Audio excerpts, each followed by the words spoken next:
going 260, there's 270. We got 280, 285, and top line at almost 290 miles an hour. Dodgy winds it up into that beautiful blue sky.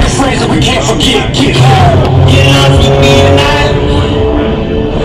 He recovers out here, diving straight back down again as he gets a nice big run of steam. Diving straight back down again, puts back, lifts the ground. And now let's watch, he goes Airshow center. Right on into that right end zone. Flies airplane across the top.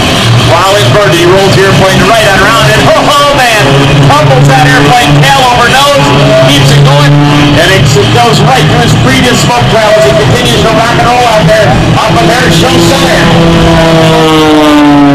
Got